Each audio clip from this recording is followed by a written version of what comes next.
This is a tutorial on using the basic work area and the basic tools in Animate CC.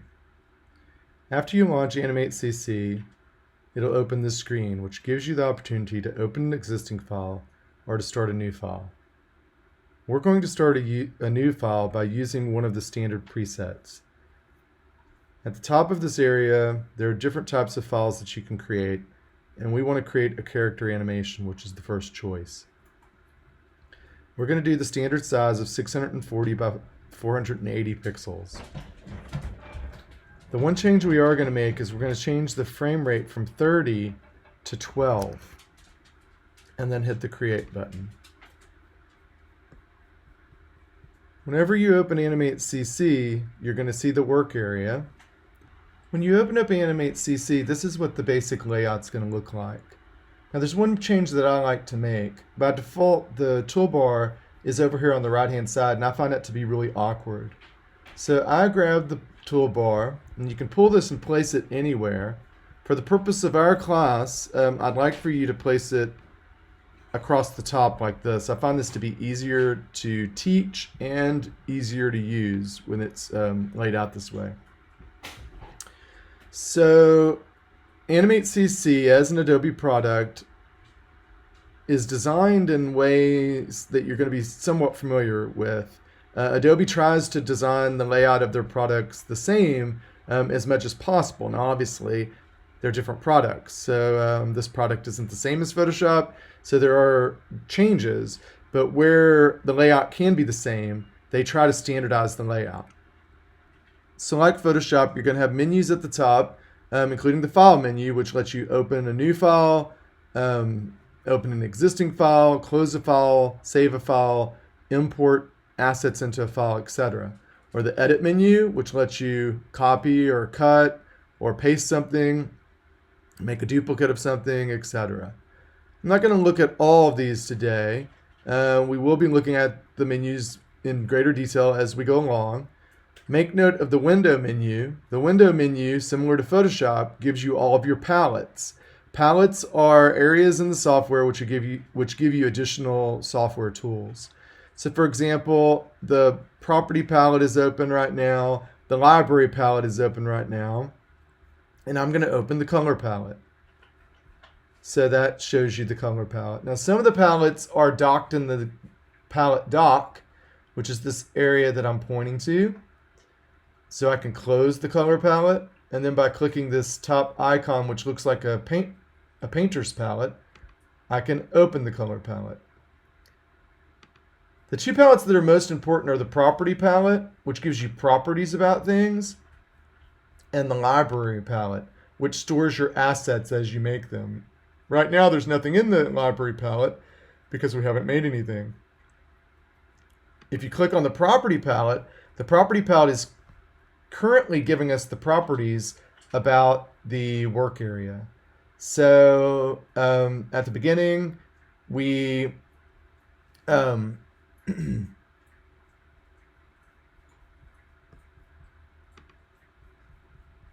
we set up our file at a frame rate of 12, so you can change that here. I'm going to leave it 12, but you could change it.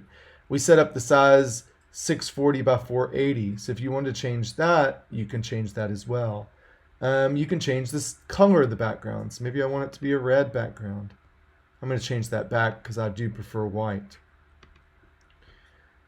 If you don't have, if you have something else selected, the property palette will show you the properties of that particular asset. And now we haven't made anything yet, so we don't have anything to select. Okay, so let's start using the tools. Now the first tool is the move tool, so it's the black arrow, it lets you move things. Let's go down to the tool that looks like a rectangle. So that's the rectangle tool. And if I click on that, I'm going to come to my property palette. I'm going to set my stroke a little thicker just so you can see this better. So I'm going to set my stroke to maybe around, well, that's at 11, so that will work. My stroke color is red. I can change that by clicking that color chip, which brings up a color picker. So I could make my stroke, say, green. My fill is blue. I can click that little color chip. It'll bring up the color picker, and I could make my fill, say, red. So now if I draw by clicking and dragging, when I release the mouse, it makes the rectangle. It has a green stroke, which is 11 pixels, and it has a red fill.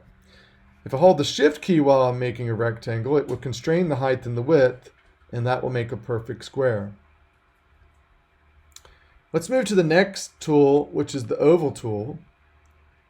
If I drag with the oval tool, when I release the mouse, it will make an oval. And if I hold Shift and drag, it constrains the proportions, and when I release the mouse, it will make a circle. Let's get the Move tool, which is the first tool. And if I double click on an object, so let's say the circle, it selects both the stroke and the fill. And you know that the stroke and the fill are selected because it's got a dot pattern on it. If I drag, I can release the mouse and drop that object into a new location on the stage. If I want to delete something, with it selected, hit delete on your keyboard and it will delete it. If I single click the fill, notice that just the fill has that dot pattern on it, which lets you know that it's selected. The stroke does not have that dot pattern. So if I drag with my Move tool now, it will separate the fill from the stroke. Incidentally, if you pull a box around objects and release it, will select them both.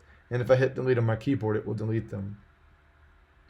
So if you double click an object, it's going to select the fill and the stroke. If you double click on the stroke, it will select the entire stroke. Let me undo that. Command Z will undo the last thing that you did. If you single click on a stroke, if the stroke is made from several parts, excuse me, so this particular square stroke is made from 4 parts, single clicking on them just highlights that part, and that will let me quickly take something into its pieces. You can undo multiple things by hitting Command Z. So if I hit Command Z 4 times, it will undo all of that and put it back the way that it was in the beginning. The other thing that you can do that's really interesting is you can pull a box with your mouse and just select part of something. So notice that that dot pattern, which lets me know that it's selected, is just on the stroke and the fill in the top left-hand corner. And if I drag that with the Move tool, I can cut something. Let's move on to the next tool, which is the Polygon tool. The Polygon tool will let me make a polygon. If I want to change the number of the sides of the polygon, come over to your property palette and there's a tool setting option. Click that and it will bring up a dialog box, which lets me change the number of sides. So let's say I wanted this to have 8 sides. Hit OK. And then when I draw a polygon, it'll be an octagon. Let's move on to talk about the brush tool. Now be aware that there's a brush tool, a paintbrush tool, and a brush tool. So I'm actually going to talk about the paintbrush tool first, and then I'll talk about the brush tool. So the paintbrush tool is the one that has a little squiggly coming out of the brush icon. So that's going to work in conjunction with my properties over here. So my stroke, if I take the stroke up to something larger, let's say 27, then I'll have a thick stroke. If I take that down to something smaller, let's say 14, I'll have a thinner stroke. If I take that down to something even smaller still, let's say 3, then I'll have a smaller stroke. I want to talk about the object drawing mode. So that's an advanced tool that you're not going to use now, but it's a tool that if I don't tell you about now, it potentially will confuse you. So when I have my paintbrush tool selected, down here at the right-hand end of the toolbar, you'll get some extra options. And so these are options for this particular tool. And those options will change depending on what tool you have selected. So you have this option that's got a little circle inside of a square. That's the object drawing mode. And for right now, I'm going to have it turned off. So if I make a stroke Let me actually make my stroke a little bigger so you can see this better. So if I make a stroke, and then I make another stroke, and I make another stroke. If you don't have the object drawing mode turned on, it will join those strokes together. So to show you that, I can get the paint bucket tool, which is this tool. And if I paint bucket inside of that green circle, it's going to fill it red because those three strokes were joined together into a closed path. If I try that again with the drawing mode icon pushed in, so push this little button. Let's do the same thing again. So I'll make a stroke, and another stroke, and a third stroke. And if I then go get the paint bucket and I try to fill that, it's not going to fill it. And the reason why is because I don't have a joined path here. And if I get the move tool and I move these three strokes, you can see that it's not a joined path. Now I'm telling you that because if you don't know that, it will confuse you potentially. Let me undo this. So let's say you do that accidentally. You can fix it by selecting those three objects. So let's get the selection tool, the first tool, and then hitting Command B. That will break that apart. And by breaking it apart, it joins those three shapes into a closed shape, and now I can fill it.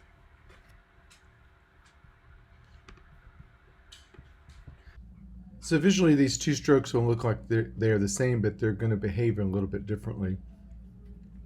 So the red stroke I made using the paintbrush tool, and the green stroke I made using the brush tool.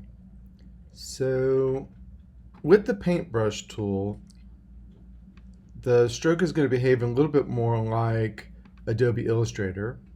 And with the green stroke, the brush tool, it's going to behave like the brush tool has traditionally behaved in Animate.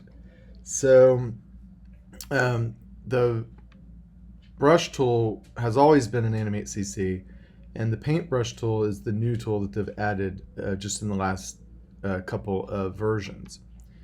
So this is the difference. If you select the stroke that you made with the paintbrush tool, so that's the one that has the little stroke coming out of the icon, you have the option to change the style of that stroke. So if these two strokes look so similar, what's the advantage? Why do you have the two different tools? The advantage of drawing it with the paintbrush tool as opposed to the brush tool is that the paintbrush tool will let you apply styles. So they look the same now, but if I change the style, they will look different. So with the paintbrush tool selected, I can come over to my property palette, and if you look where it says styles, you can go down and you can see different styles, right? So I can apply a style that's a dotted line, and then when I draw, it will apply that particular style.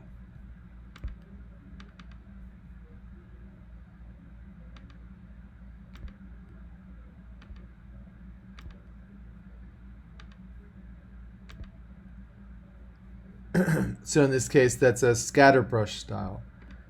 Now, there are other styles that you can load in.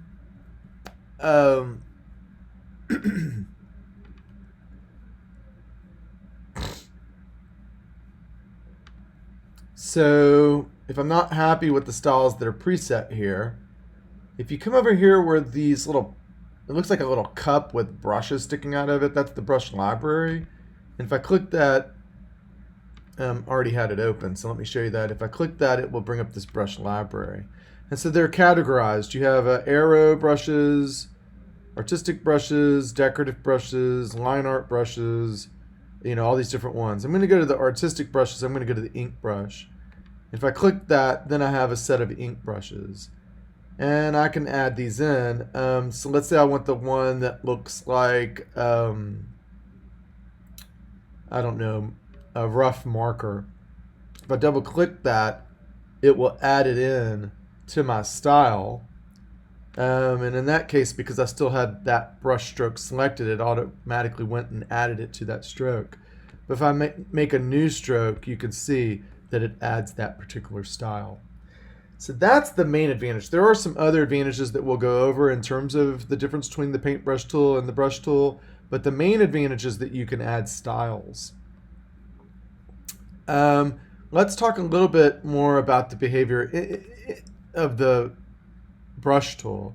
So let me throw these things away by selecting them, deleting them.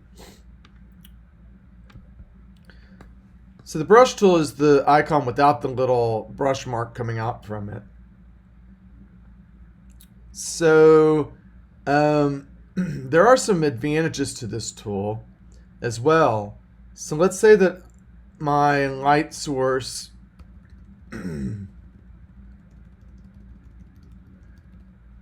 is coming from the upper right hand corner like this. And let's say that I'm making an animation of a character.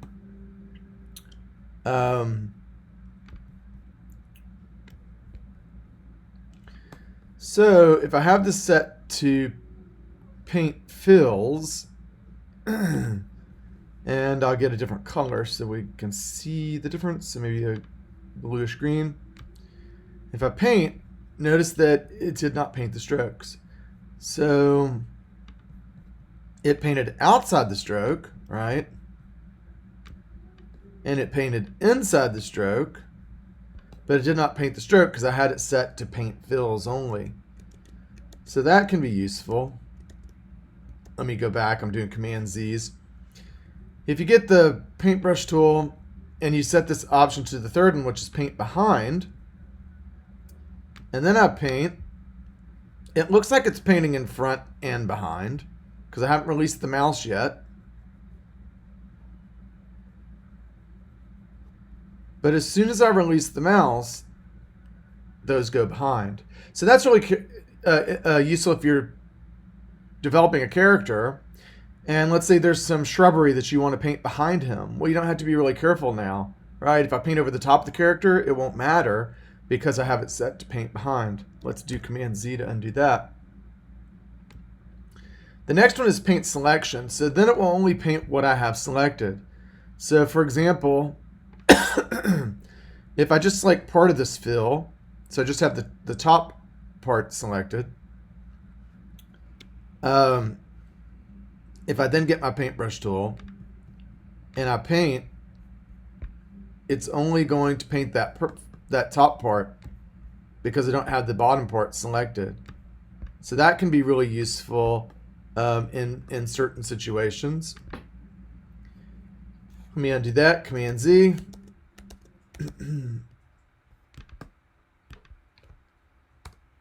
So let's say this is the character's head. This is what I started to show you to begin with. And we set this to the next option, which is paint inside. It's the one I use the most. I'm going to get a paint color that's slightly different. So let's say I'm trying to put a highlight on this side and a shadow on that side. So let's pick something for the highlight. I'll use just maybe a brighter, paler yellow.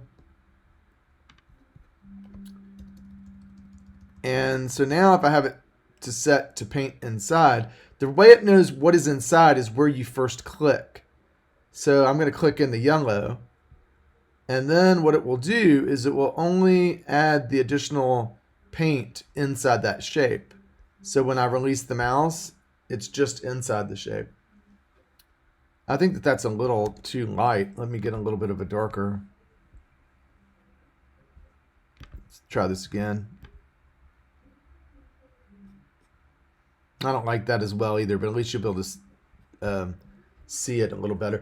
So that would be my highlight. And then if I wanted to do my shadow, pick a shadow color, maybe a darker orange, and the same thing. So it doesn't matter if I'm careful. right? I can go all the way over here. It doesn't matter. When I release the mouse, it only paints inside. So that's really useful when you're working on a character and you want to do shadows and highlights. That's all I'm going to cover for today. We'll pick up the tools next time in the next tutorial. Thank you.